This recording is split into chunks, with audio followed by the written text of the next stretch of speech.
Hey For the Wild community, it's Ayana here. Before we begin the show, we wanted to remind you about the release of our inaugural Slow Study course with guest Bayo Komalafe. Bayo has been a wonderful thought companion and guest on several podcast episodes, and we are grateful to offer our very first Slow Study with him. This Slow Study is an edited curation of recorded lectures, prayers, musical accompaniments, and practice prompts that originate from Bayo's course, We Will Dance with Mountains into the Cracks. To learn more about this offering, visit our website at forthewild.world. Now on to the show.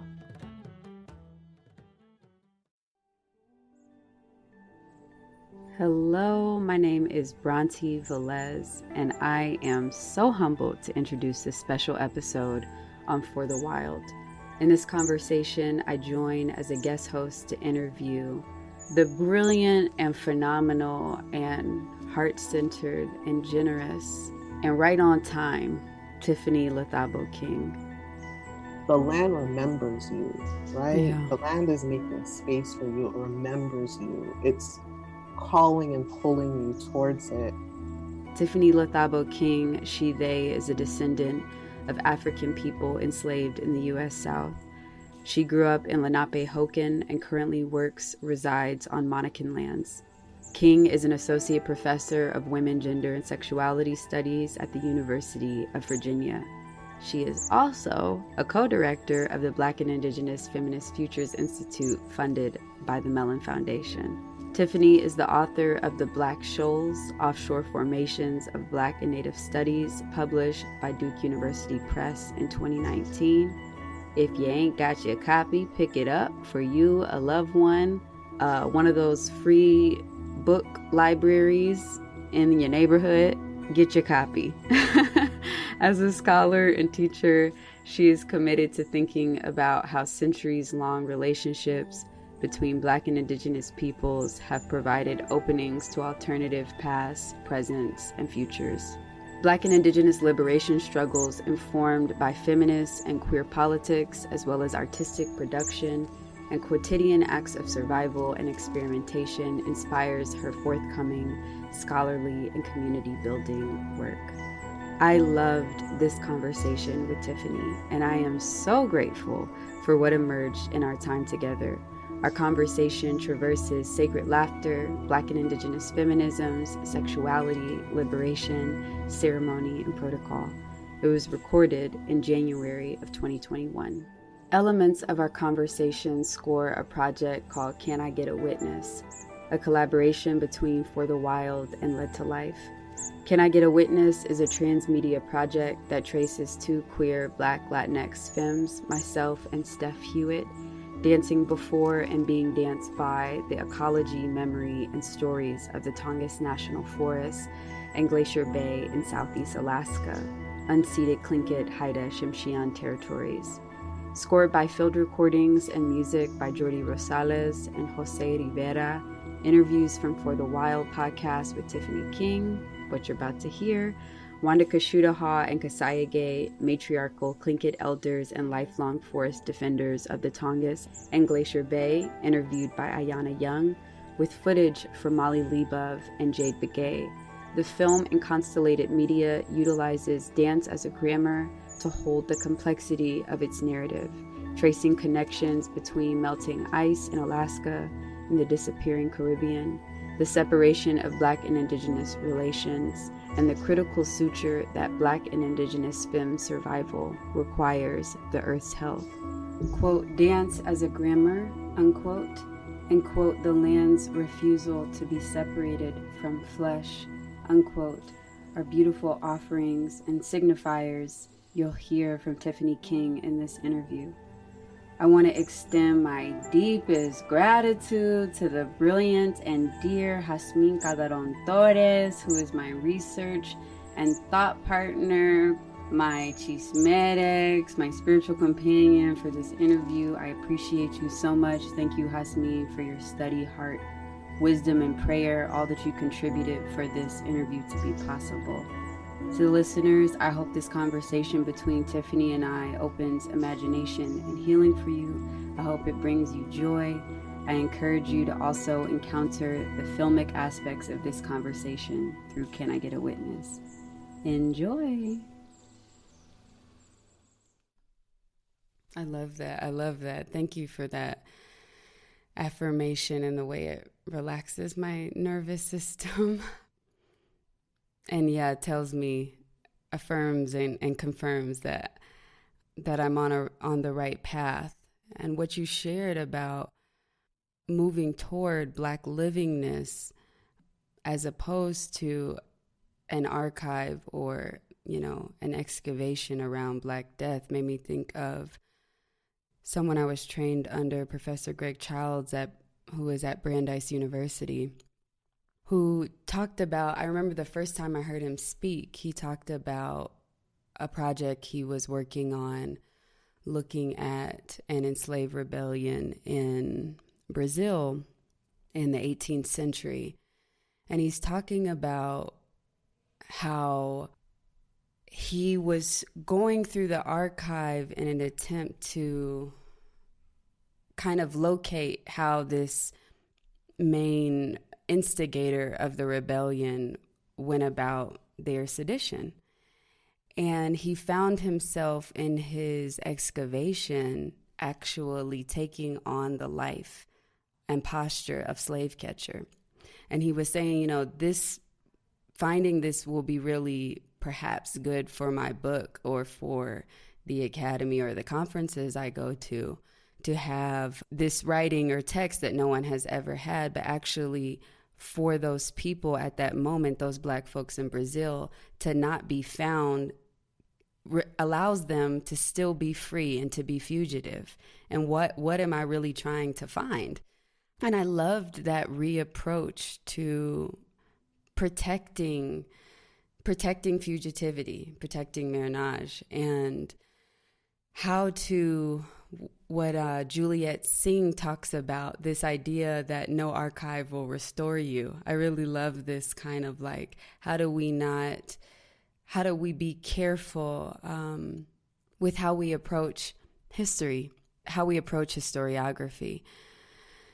And in that, I want to kind of come back. I want to come back to the shoal and what happened where you began to use the shoal as what you call your organizing metaphor.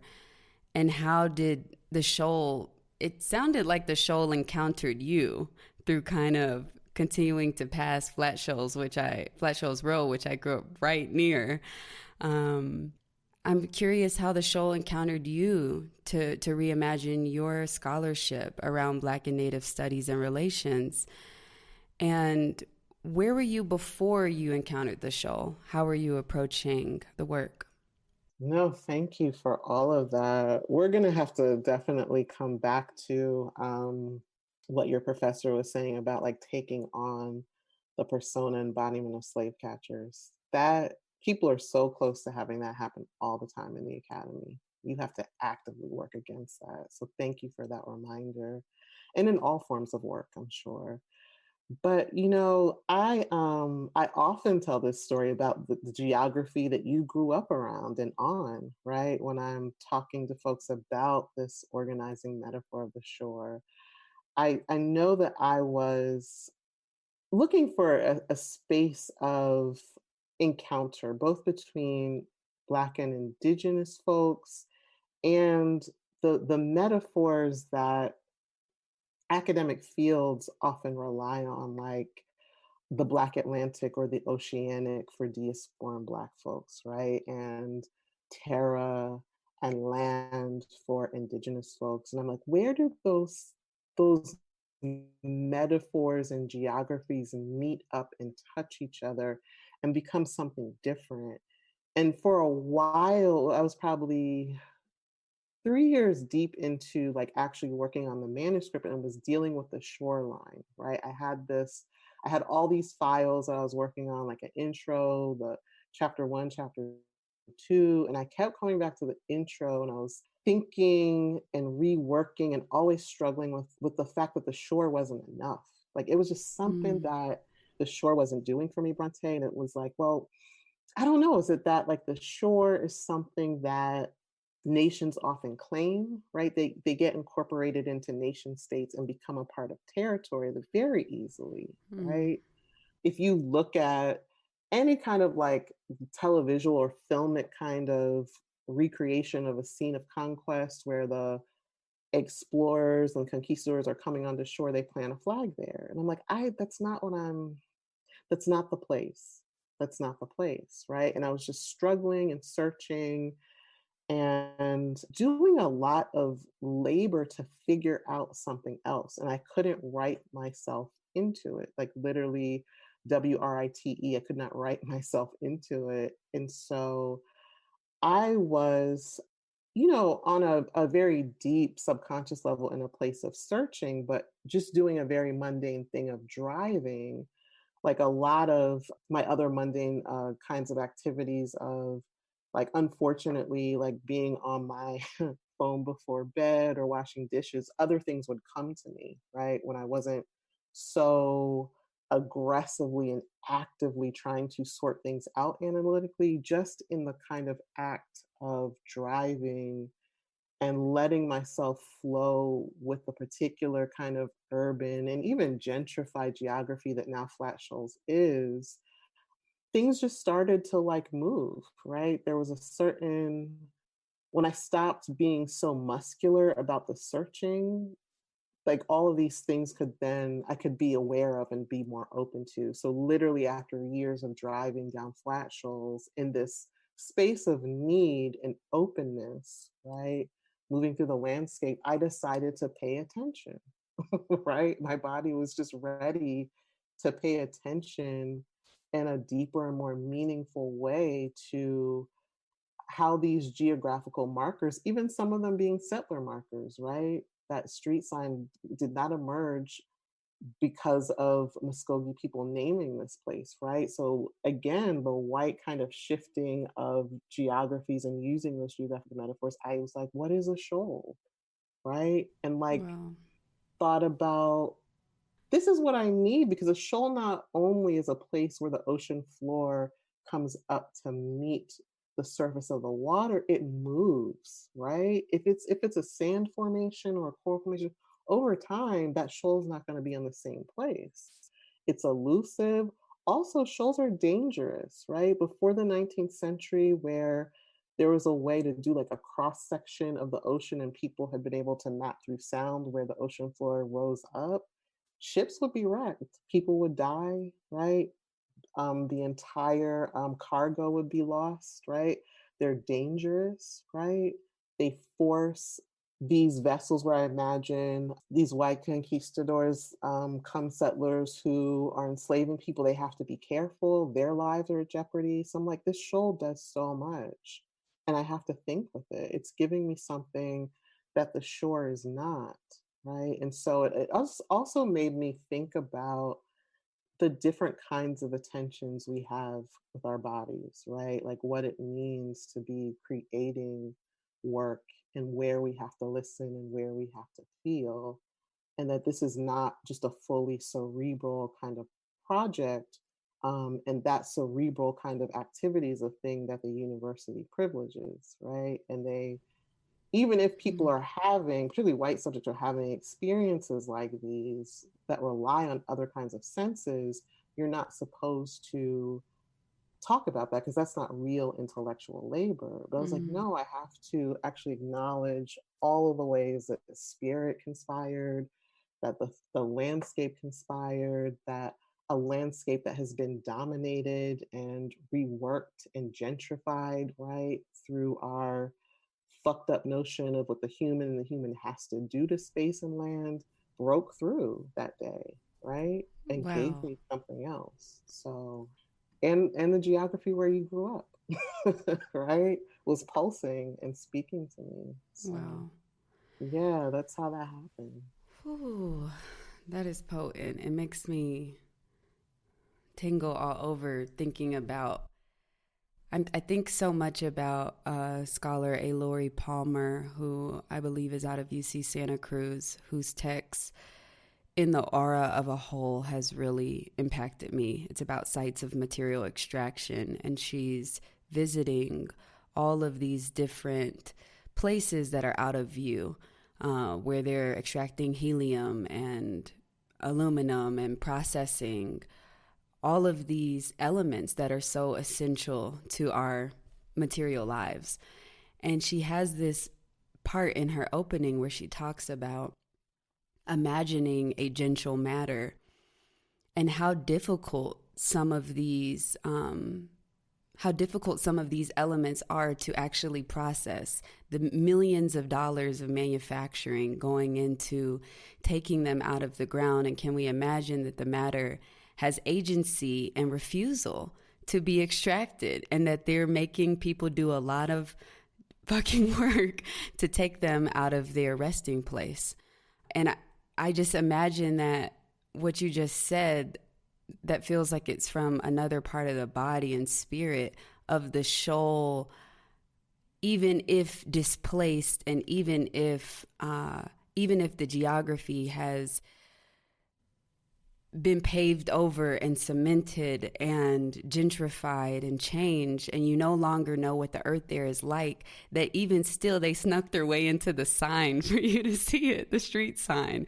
It's just, and even if disturbed by the colonial project of the street sign, they still found their way through, which I think is really, really powerful, of imagining the earth as in consort with the work that you're doing.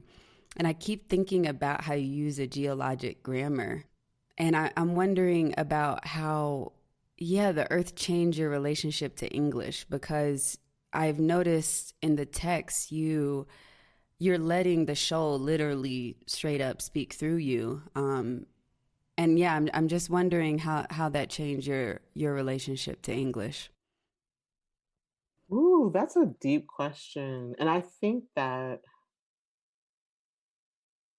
I don't even know. Again, timing is key. The fact that I'm having this conversation with you after Monday is allowing so many things to come together for me, because I just had a conversation with folks from Dark Laboratory like Tal Gulf and Electric Marinage, Jessica Marie Johnson, and Jomira Figueroa, who we were talking about decoloniality. And we got to senses through Jomira's work, Decolonizing Diasporas. There's a chapter in her book, Distiero, where she's talking about the violent process of ripping Black and Indigenous people from the land, and how we reconnect to land and soil. And she talks about characters in a novel and their consuming of grass, right, and eating the earth, and was talking about pica, right, and so in Spanish, right, and destiero in Spanish, as things that cannot be translated, and there is no true English translation that gets at the violence or that kind of craving and appetite of pica for land, right? Wow. And so there is a way that, you're right, the shoal is doing something that always exceeds English, but also exceeds what language, as far as like the written kind of orthographic, putting letters on and markings on a page, and even what we think can be translated into human language. Like there's a way that our ecologies transcend that mode of communication. And Jomira made me think about the work of LaMonda Stallings, L.H. Stallings, who recently wrote a Dirty South Manifesto. And LaMonda talks about, in a context of the US South, and then she also talks about this craving of dirt in particular. So not necessarily soil, something with nutrients, but dirt, matter that has been displaced, often because of violent modes of genocide and enslavement and displacement.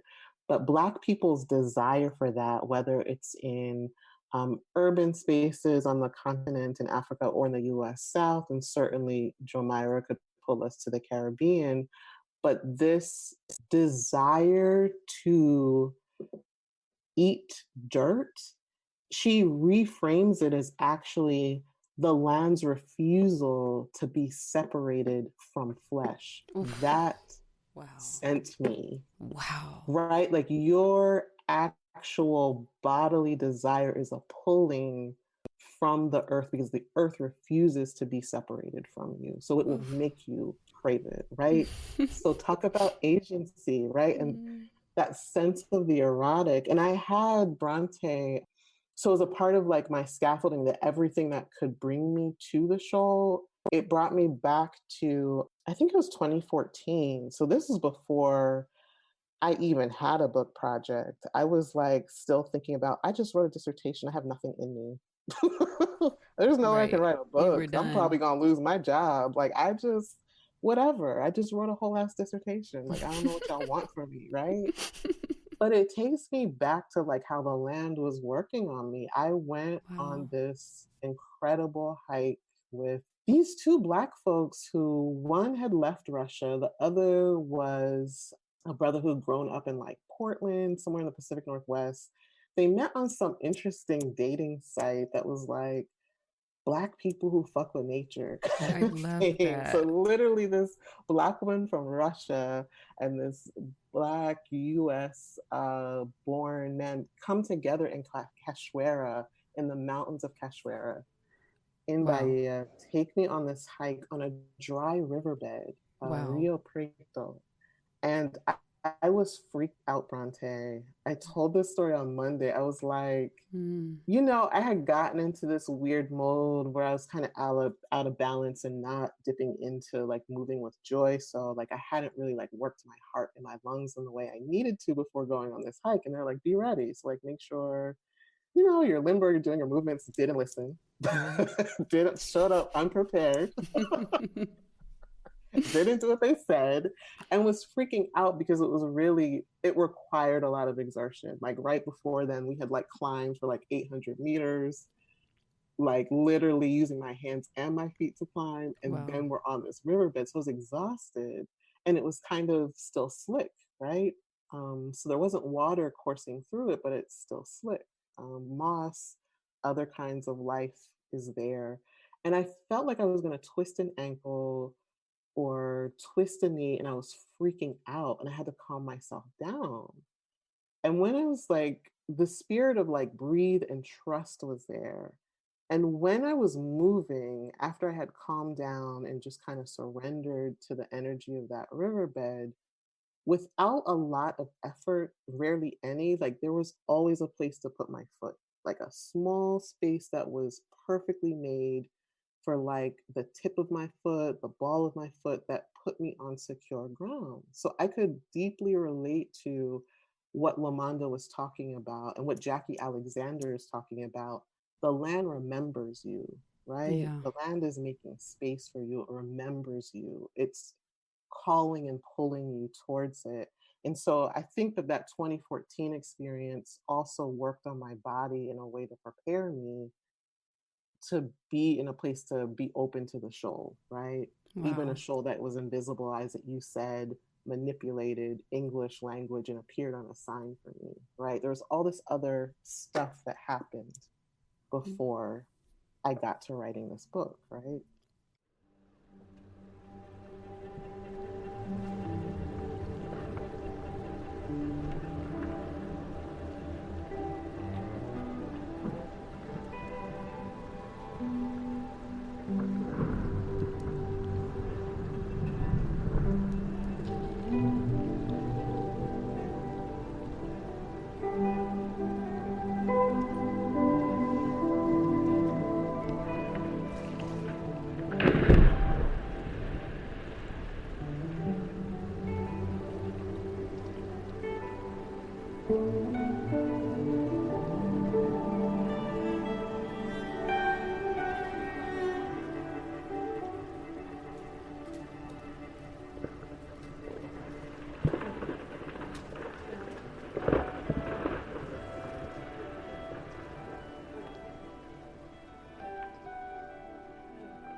Wow. Bahia will do it.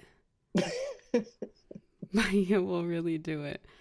I feel that about that place very deeply. And yeah, tracing back a moment of just thinking of 2 years ago on my birthday. I was leaving. I felt like I was going through an initiation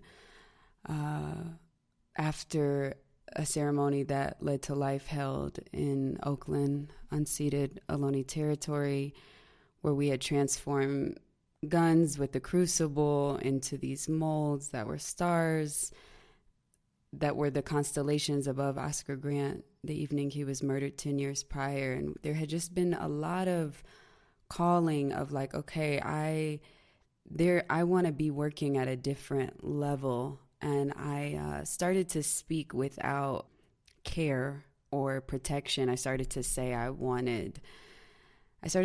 that I wanted an initiation, which I really wish I hadn't said in that way or been more specific, which I'm learning now. When you invoke things, you need to be really specific.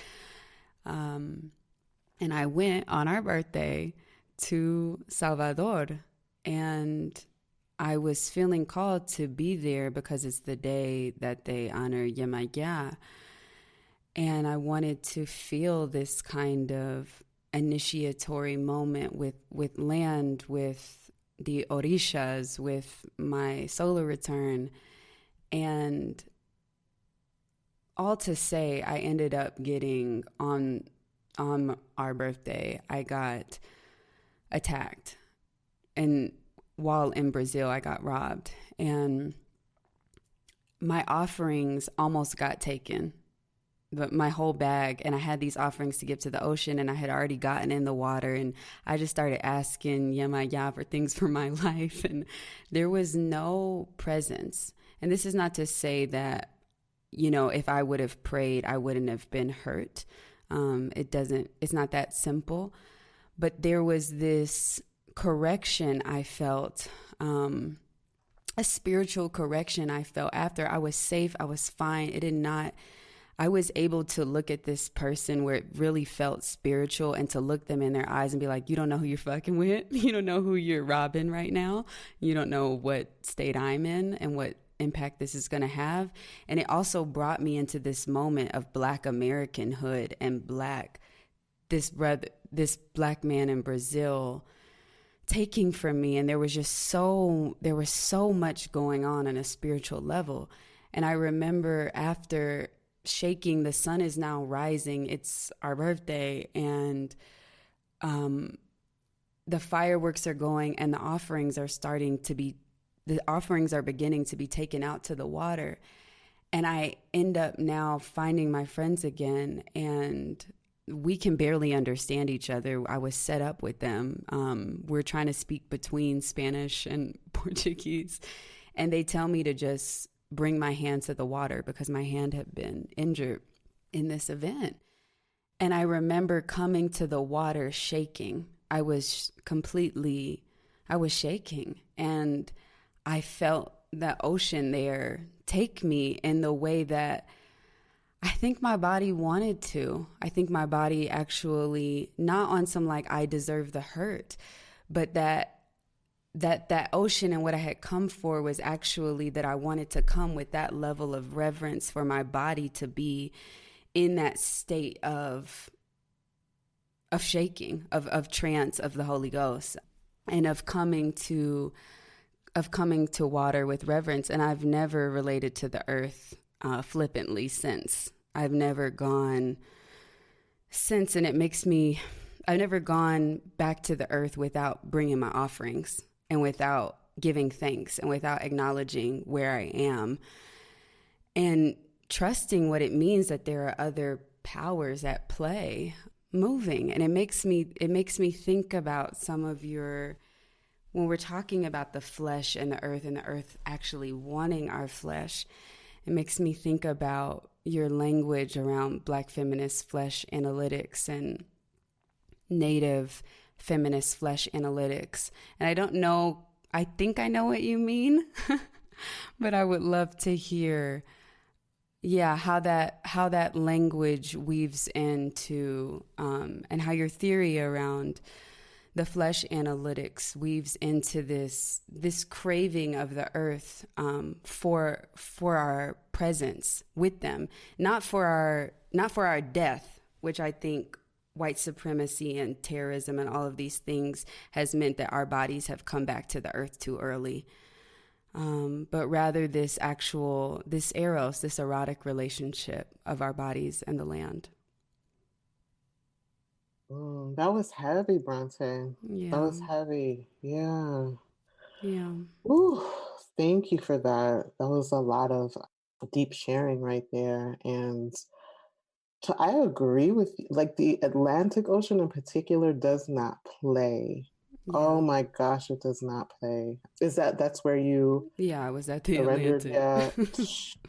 Yeah. Yo, I had an experience with the Atlantic in Puerto Rico on a similar kind of taking for granted that I was on a day excursion in between conference sessions when our conference should not have even been in Puerto Rico, number one.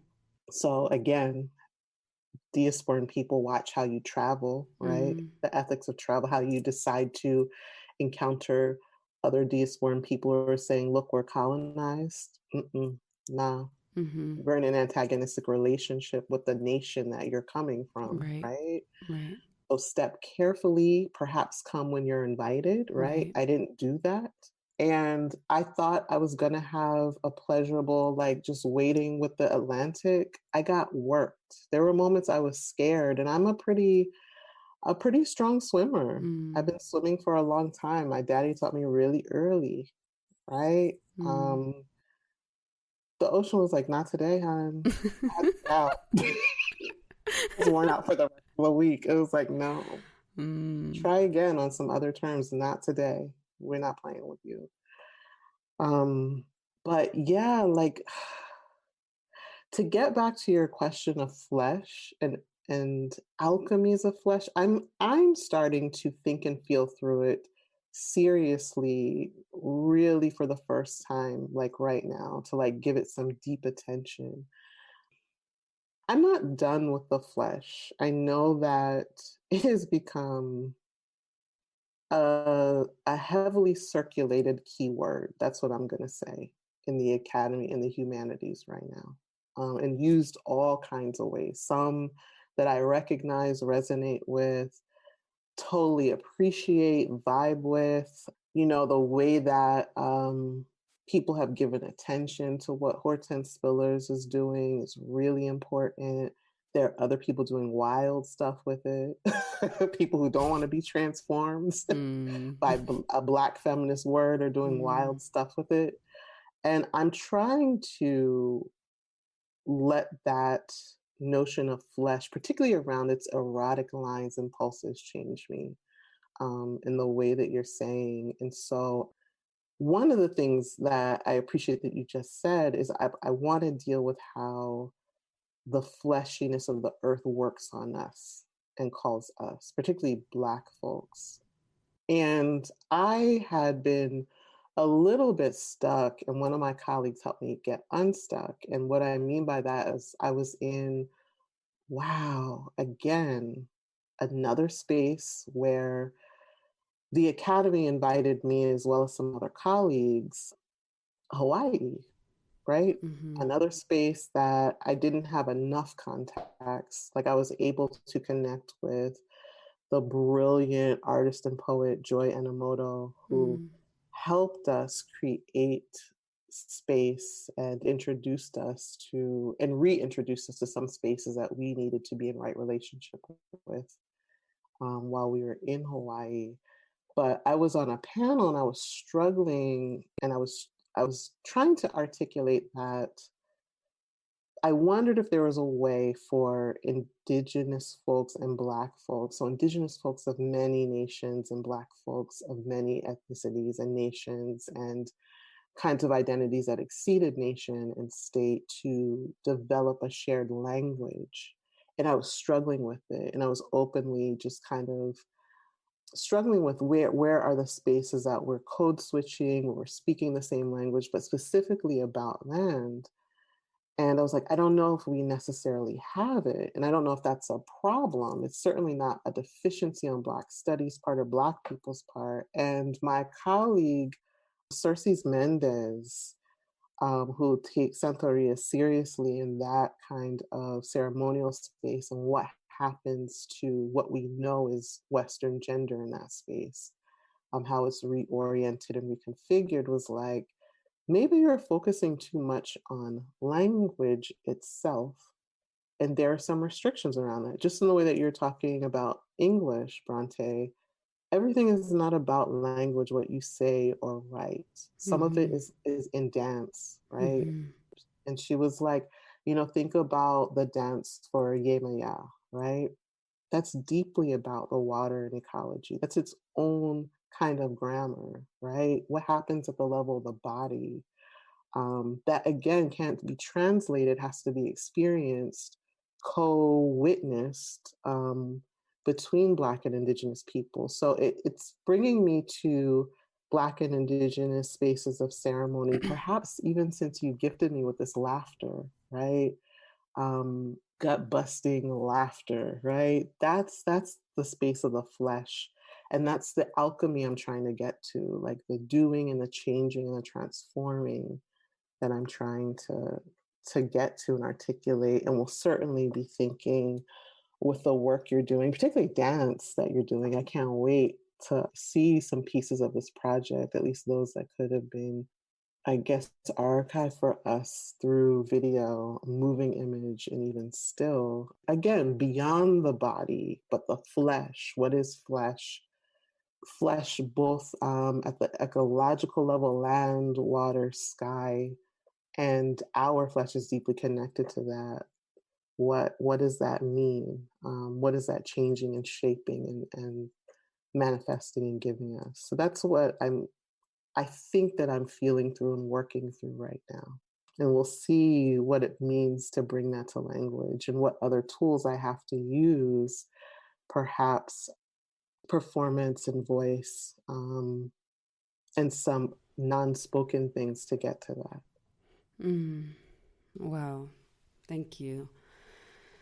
Oh, wow. Thank you. Thank you to the bringing in the dance. It feels like that. And I was thinking about how you're kind of dancing. I don't recall what chapter. I think it's your chapter around the erotic and Native and Indigenous, Black and Indigenous relations, where you start to kind of speak about this dance or this distance between the language of sovereignty and abolition. And this question, is the word coalition, can that do it for us?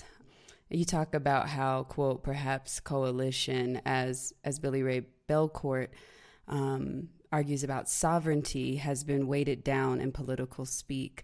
I contend that discourses of coalition often foreclose conversations about sex, erotics, and Black and Indigenous futures, unquote. And I've been thinking about this kind of, your questions that I feel are so critical around the concepts of Native sovereignty and anti-Black racism and all of the things that sovereignty means. And is it the word? Is it about place? Is it about the earth? Is it about the nation state? And you offer this question, quote, while Native sovereignty as a concept has stretched and changed due to the stress of internal pressure, can it change in relation to Black people's needs and desires? I wonder if you might speak to more around complicating the concepts of sovereignty. And also you spoke to a reviewer challenging you back about, they said, quote, for whom is sovereignty important and in what moment? And so I wonder about this dance between, sovereignty and Black abolition. Where does Black liberation live in Native sovereignty? Where does Native sovereignty and Black liberation Native liberation find discord or friction? And how might intimacy or queerness kind of, shift that relationship? And where does language fail us in that imagination?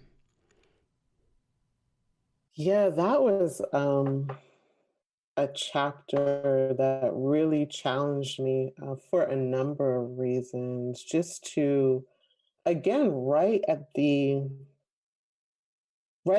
edge and the limits of language that Billy Ray Belcourt really helped me think about, right? His work was critical for allowing an opening, right? I see Belcourt's work as pressing on the question of Native sovereignty in a deep way in which one, Billy Ray Belcourt is invested in Native people's liberation and freedom and emancipation, like seriously as a Cree person, right? And had an ethical engagement with perhaps some of the hard edges of the way that political speak trapped these really capacious and porous notions of sovereignty, right?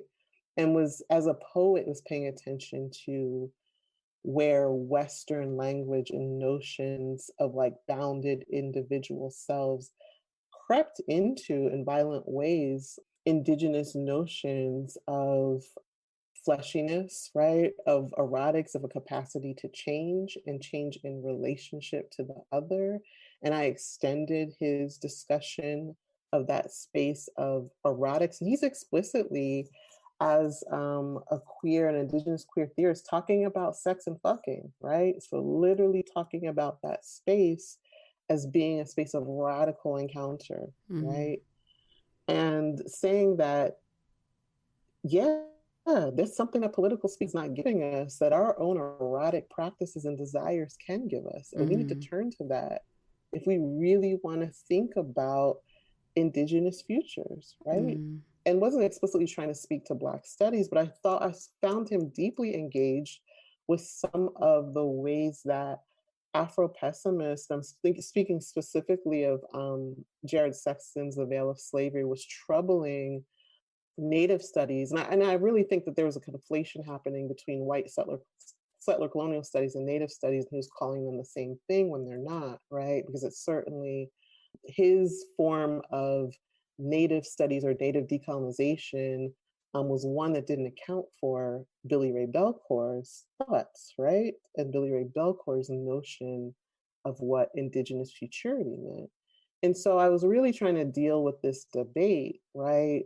That said, you know, Native sovereignty is really about recognition. And that's something that Black folks don't have. And I was like, I don't think so. And this is the problem, yeah, with us not talking to each other, which is not the fault of the individual scholar, right? There's a way that Black studies gets cordoned off from or sequestered from Native studies when you're an academic, right? And when you produce from the space of the academy and you're not necessarily in relationship with, I'm not going to say in coalition with, in relationship with Indigenous folks outside of the academy and even outside of political spaces like nonprofit organizations or a formal coalitional group, there's a lot that you miss about how Black folks and Indigenous folks are trying to relate to one another, right? There not just nuances, but the kind of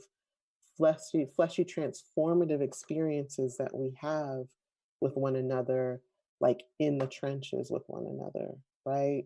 And I can't believe that I'm forgetting this person's name. Melanie Yazzie, Shania Curtis, and I were on a roundtable at Spelman, and this sister who I really feel like she is from perhaps the Southwest, and I don't want to definitely misname her and her nation and her people, but she was talking about her experience of being a sex worker and living with another sex worker and negotiating the kind of violence that they both experienced and caring for one another. So her sister was in need of surgery. And so she was talking about how she had to go on, I think it was Backpage at the time. There was I forget who, I don't know if it was Kamala Harris who was trying to like criminalize the use of that particular classified space in publications, print and online publications that sex workers were using. They're trying to regulate it in the name of helping out sex workers, right? But was talking about having to do some sex work that was precarious in order to help her friend get the medical care that she needed. And so she was talking about that as like deep relational space. And so I'm like, when folks in the academy talk about coalition and Black and Indigenous relations as being fraught and hindered by notions of sovereignty, they don't think about those spaces, like the everyday spaces where we need each other to survive and what we're willing to risk, put on the line, care for each other. That again, like Billy Ray Belcourt is saying, exceeds language. Like it's not, this issue of sovereignty, both for Black and Indigenous people, cannot be overwritten as something that's already resolved or decided for us by Western language. And if we get really honest with ourselves and our desire and attraction for people, particularly interracially, like who we're deciding to partner with and fuck, we're doing a lot of stuff that folks might say is deeply coalitional, right? But you won't call it that because it's your personal life and you don't want to bring it to the surface and have people scrutinize it. But people are working out their relationship to white people, Indigenous people, folks of color. Black folks are doing this through like fucking and who they choose to have as partners, right? And talk about that. And that's where the stuff gets real. That's where we really figure out how we're invested in one another's well-being and futurity. And those are the terms in which we need to probably discuss it. Like we can't, like Billy Ray Belcourt is like, we can't keep it cute. Like we really can't. This stuff is complicated and we're working it out sometimes through fucking and other things. And that needs to be a space of theory. Like, let's be honest. Yeah.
Yeah, it makes me think how critical pleasure is to this work, and how often it's the relationship is about organizing, or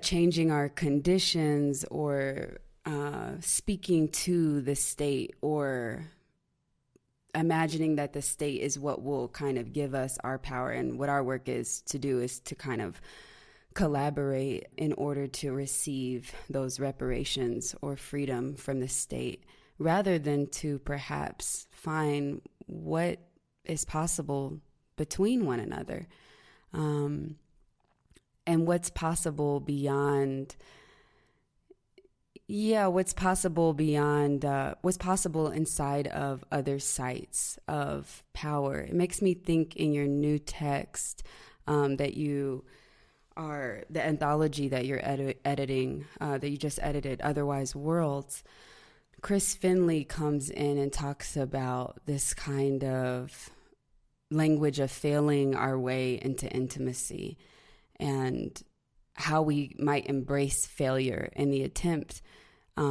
towards intimacy, and says, quote, "After all, isn't working together a move toward intimacy? Hasn't this always been a bit icky, scary, and awkward? Why do we expect each other to be perfectly formed political subjects when we've all been institutionalized to think badly of each other and ourselves?" And I loved this kind of imagining of marronage and the possibilities and pleasure of that could come through failure, which I think is something we're too afraid to actually be willing to do. And I think that we're going to fail. And I think there's grief in that. And I think grief as a part of the practice needs to be there. When I think of fucking and the energy that brings, I also think about the possibilities of ceremony and grief work and rage and hurt, what the body is allowed to do when in that deep eros, to scream and yell out, to transcend, to share breath, these other things we were talking about, to stay in the body, to be loved, really to be loved. And I think there's so many spaces I feel like that we haven't imagined that could allow us to do that for one another. So yeah, I'm curious as we close. Last night when I was talking to my partner Jordy, we were talking about where do we meet beyond the wound, Black and Indigenous folks? Is the wound the only place that we can meet? We were thinking of Dr. Bayo Komolafe, a colleague and friend's language that he often brings up around dehiscence, or I don't know how to pronounce it. I think it's dehiscence, but it means it's a surgical complication where the edges of a wound no longer meet. And I was thinking a lot about this, not wanting to only focus on our wounds, but are our wounds the only place that we meet? And I see you in your project describing, quote, dragging settler colonial logic offshore. How does that what does that provide to the dance of how we get free with one another? And is the shoal we were talking about, is the shoal actually a time, not a place?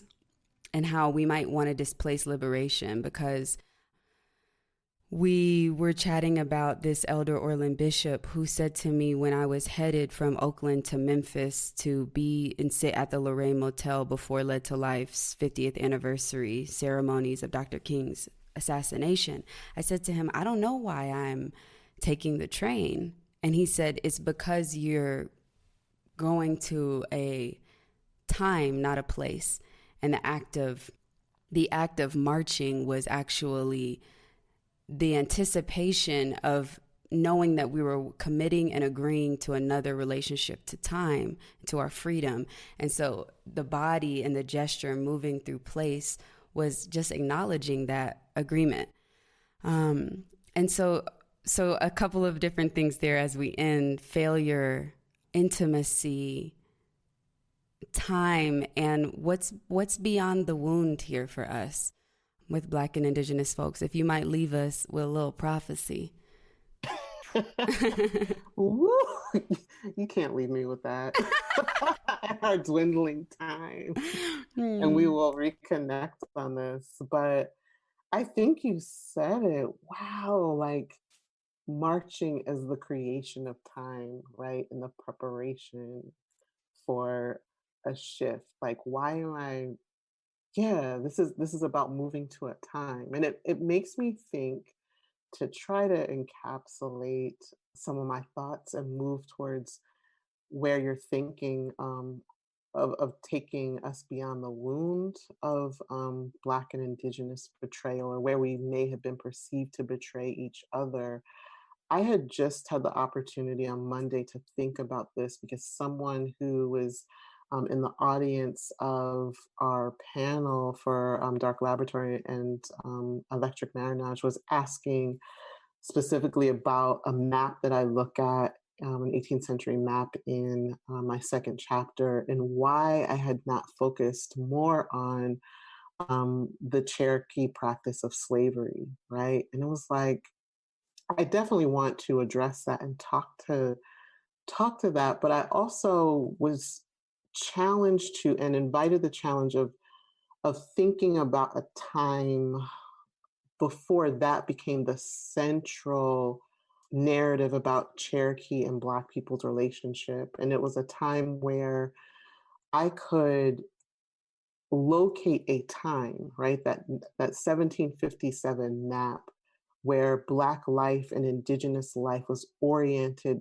towards insurrection, right? And a resistance, a mutual kind of resistance to fell a particular kind of conquistador settler order. So on that map, I see that, right? That was before, not that there hadn't been moments of betrayal where the Cherokee were not returning captives, but before slavery had become an institution, right? And a capital making kind of venture for the Cherokee Nation, right? It was before that. And it was also a place where I was talking to Jessica Marie Johnson about the use of forts, the ways that conquistador settlers were using forts. There were also places of imprisonment. There were holding cells, right? There were places where both folks who had been captured, Cherokee folks who had been captured, who were part of warring forces who were trying to beat back the settlers, and also enslaved folks who were planning insurrection or planning slave rebellions, they were held together, right? They were held in those forts as captives together. So our initial spaces of incarceration, right, were ones that were Black and Indigenous spaces of capture, right? And so I was thinking about, we not only have the wound, right, of the Cherokee practice of slavery, but we have a time before then where that deal had not been wagered, right? Those particular terms of Cherokee sovereignty had not been settled, right? And so we have times, while we still have the wound, we have times before, we have times after, right? Not that the afterlife of slavery and that trauma isn't still with us, particularly around the freedmen, right? But still, we have times to revisit and think about our relationship of rebellion to conquest and the settler colonial project here. And I feel, again, the pulse of that, a revisiting of that time so forcefully right now, Brontë, through the work you're doing, the work that my colleagues are doing, particularly Indigenous and Native feminists are doing, because we can access those times. We do have the capacity to access those moments, right? And reinvigorate them and reactivate them and bring them into a now. We do. Yeah. So thank you for that offering of time, right? Another kind of decolonial time. Wow. Thank you so much, Tiffany, for this such a powerful conversation. I'm reminded of a Muskogee elder when I was in Atlanta for those king ceremonies in April of 2018. Someone connected us to have a conversation, and I don't remember this brother's name, but I remember he closed the conversation saying, "May we continue to walk each other home."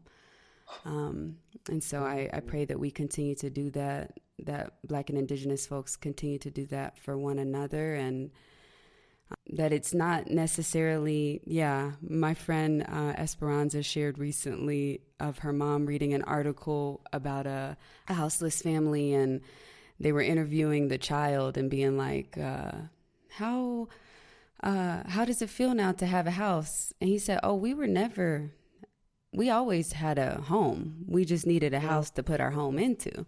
So I'm just feeling that home as something that's offshore and that can't be found in this story of the state can't be given to us. So thank you for your practice in fugitivity and your scholarship and this amazing conversation. I'm so excited to keep talking to you. Exactly, Brontë. Happy birthday, twin. I look forward to talking to you. Thank you. Happy birthday.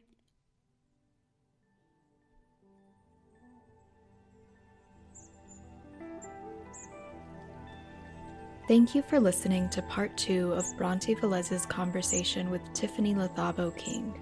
The music you heard today was by Jordi Rosales and Ashia Karana. For the Wild is created by Ayana Young, Erica Ekram, Francesca Glassbell, and Julia Jackson.